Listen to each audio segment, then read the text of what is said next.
dry gel. bath gel. Imagine inventing Limpopo. a way to clean your entire body, but without water. That's exactly what student Ludwig Marishane did on a hot Limpopo day when a friend was too lazy to bath. And the result?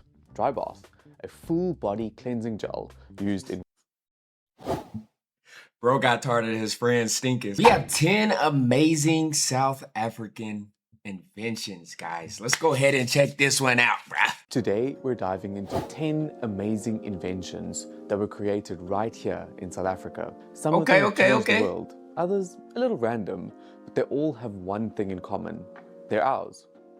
Let's jump in. Number 1, the first human heart transplant. I heard about this one. Which was invented by Dr. Christian Barnard at the Groote Hospital in Cape Town. This one is a really big deal and one of South Africa's finest claims to fame. In 1967, Cape Town's own Dr. Christian Barnard pulled off the world's first successful human heart transplant. This was front page news worldwide, and it instantly made South Africa a global leader in heart surgery. Today, thousands of heart transplants take place every single year, and it all started right here. The transplant was a success in that the new heart began beating in Washkansky's, who is the patient, weird name, Washkansky's chest after being electrically shocked into action. Bruh, I don't think y'all understand. This man cut somebody's heart out, fam. The heart, the thing that keeps you going. You feel me? That thing that beats in your stuff, cut the heart out. Put another heart in. Stitch that man up. And now, it sounds so much simpler now that I say it, but hey, that's crazy, bro. A heart, fam. A heart. The operation and its aftermath were closely followed by the media, and the story of the first human heart transplant remains a significant moment in medical history. The patient, 53-year-old Louis Washkansky, lived for 18 days after the transplant, which was groundbreaking at the time. Dang. I ain't gonna lie. Okay, hold on. I'm not gonna lie. 18 days. I was thinking we was gonna go with some years. Hey, at least he had another 18 days of his life. You know what I'm saying? Thank God for another 18 days. Then that was just the start. You know what I'm saying? We've improved since then. We've improved. Okay, we got the creepy crawly. Or visited friends' houses. This invention is your childhood enemy. You'd always be trying to swim away from the scary, creepy crawly. Y'all invented those? Invented by South African hydraulics engineer Ferdinand Chauvier to make pool cleaning automatic. This little machine went global.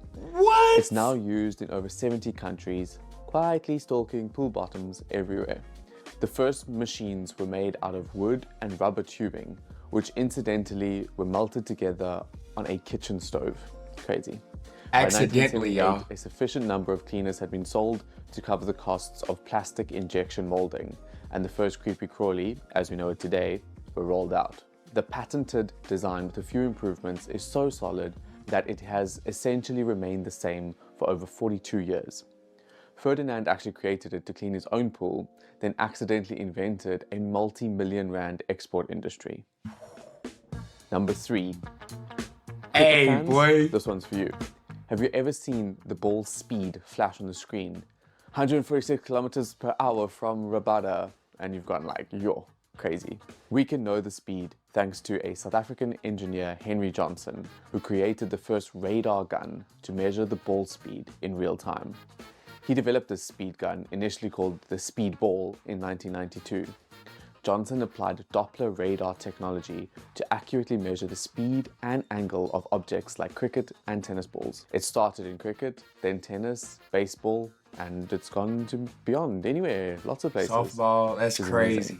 It was first tested during a match between the Proteas and India. It worked so well that the ICC adopted it globally. Number 4, the tellurometer. What is this? I know the name may not roll off the tongue, but the tellurometer was revolutionary. It uses microwaves to measure distances with extreme... I'm sorry, bro. When he said revolutionary, and this mug right here popped on the screen, bro. Imagine saying revolutionary and this pops up on the screen. Okay, let's see what this thing does, bro. Was revolutionary. It uses microwaves to measure distances with extreme accuracy. The original tellurometer was known as the Micro Distance MRA-1, was introduced in 1957. It was invented by Trevor Wadley of the Telecommunications Research Laboratory of the South African Council for Scientific and Industrial Research, CSIR.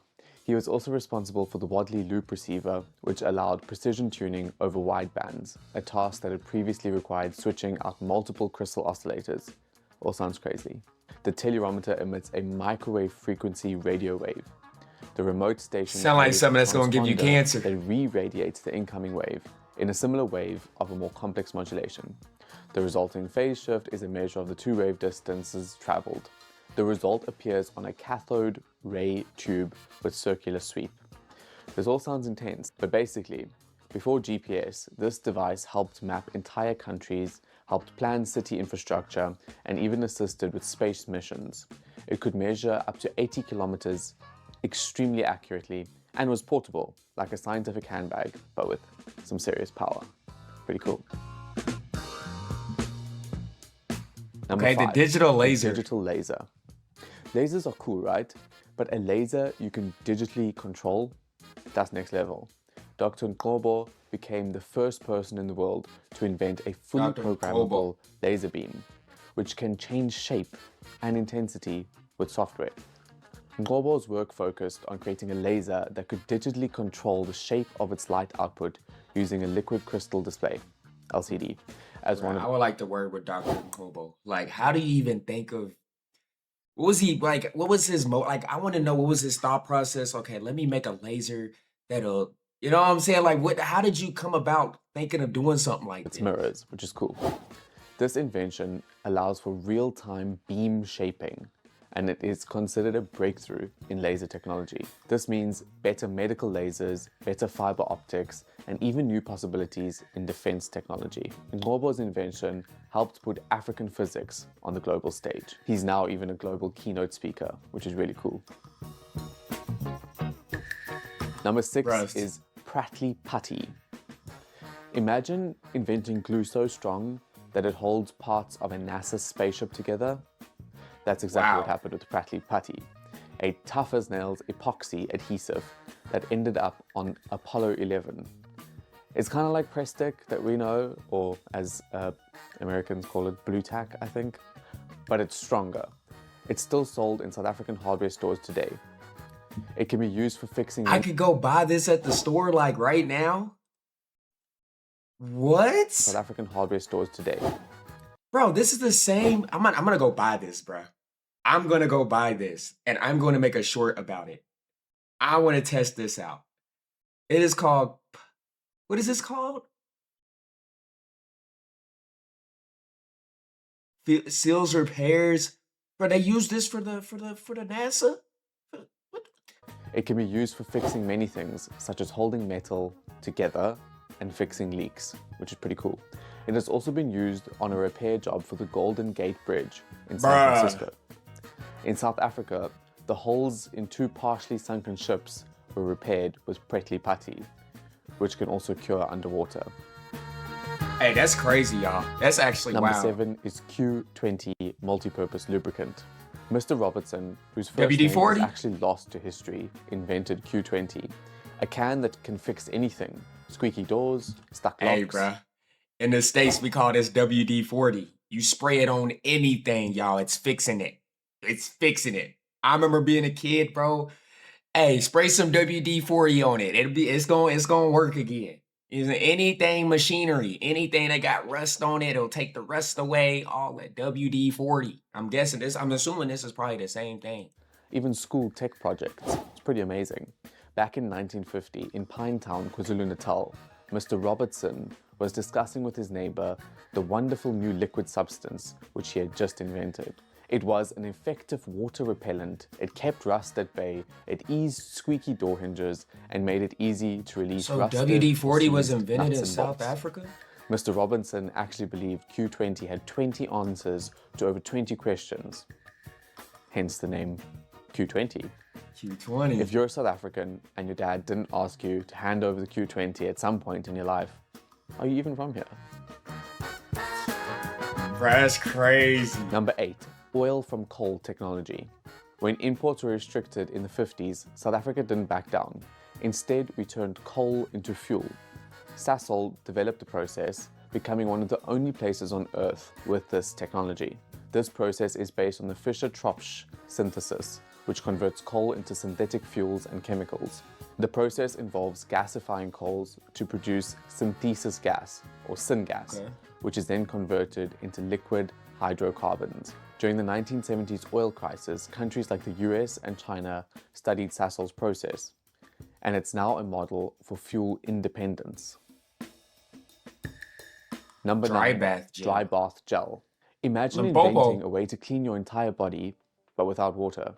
That's exactly what student Ludwig Marischane did on a hot Limpopo day when a friend was too lazy to bath. And the result? Dry bath, a full body cleansing gel used in... Bro got tired of his friends stinking, so he was like, you know what? I'm about to invent some dry bath. You gonna take a bath today, boy. Water scarce areas. Time magazine actually named it one of the top 50 inventions of the year. And Ludwig became Africa's youngest patent holder, which is amazing. What is pretty interesting is that the 8,000-word business plan for dry bath was written over the course of 2 months and completely done on Ludwig's cell phone. Technology. This business plan was sent to 80 different venture capitalists, but none were willing to take the risk of the young inventor. The business solution to get dry bath mass-produced was to change its distribution methods. Instead of large bulk containers of the gel, it's produced in small sachets with a South African packaging innovation, allowing the user to snap the package in half and then squeeze it out to deliver the contents. Dry bath. Now this may be the last, but it's actually pretty special. CyberTracker lets indigenous animal trackers input detailed info without needing to read or write, which is amazing. It uses icons and touchscreen GPS to record animal movement, patterns, and habitat data, and it's now used by rangers and researchers in over 60 countries. The CyberTracker icon user interface for non-literate trackers was developed in 1996 with the help of Karel Bernardi, a tracker working in the Karoo National Park in South Africa. It's a perfect combination of ancient knowledge and modern technology, which is very proudly South African. And it's very cool because it allows for trackers who don't read and write to be able to input data. Amazing. So next time someone asks you, what good things come from South Africa? You can send them this video. I never. There's a list of 10 amazing things that come from our country. We've literally put people back together, sent glue to space, and we've even made waterless showers a thing. If you've learned waterless shower is probably the craziest thing to me. What was the craziest? The waterless shower has got to be the craziest thing to me, bro. Like, how do you get clean without water, bro? A waterless shower. I'm telling you, bro's friend had to stink, bro, for him to think of that. That's the only thing I can think of. Bro was not taking a shower. Like, how could you be too lazy to get in some water, bro, to clean yourself? Bro was like, you know what? Let me invent this waterless shower, waterless bath, and clean you, bro, because you stink. Now that's crazy, bro. Which one was the craziest invention to y'all? Let me know y'all thoughts, man. Hope you guys enjoy reaction commentary. Stay tuned for next week, y'all.